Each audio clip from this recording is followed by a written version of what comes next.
राहुल गांधींची न्याययात्रा आज मणिपूरवरून मुंबईच्या दिशेने निघत असताना आपले नेते मिलिंद देवरा यांनी काँग्रेसचा हात सोडला. काय सांगाल?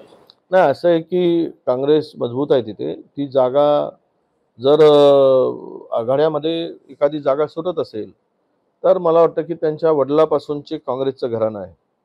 वडील सुद्धा मंत्री राहिलेत, हे सुद्धा मंत्री राहिले. तर एखाद्या वेळेस खासदारकीच्या लोभापायी असा निर्णय घेणं हे अत्यंत चुकीचं आहे. जर त्यांनी तो निर्णय तशा पद्धतीचा घेतला असेल तर मी तुम्हाला एका विश्वासाने सांगतो की मिलिंद देवरा तिथून खासदार होणार नाही.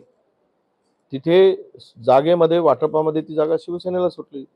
सिटिंग खासदार तिथे शिवसेनेचा आहे, उद्धव ठाकरेंचा आहे. त्यामुळे स्वाभाविक आहे की अशा स्थितीमध्ये असा निर्णय घेणं आणि पक्षाला धोका देणं, पक्षाच्या बळावर सर्व मिळवणं ही नीतिमत्ता, नैतिकता संपुष्टात आणण्याचं काम आहे.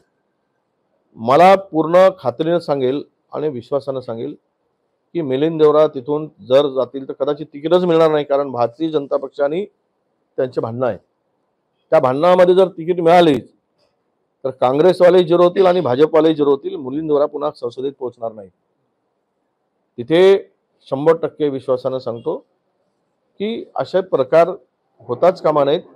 ज्यांना सर्व काही मिळालं आहे त्यांची वृत्ती जर अशा पद्धतीची असेल तर ते बेईमानी आहे आणि ती बेईमानी फार काही दिवस टिकत नाही, चालत नाही.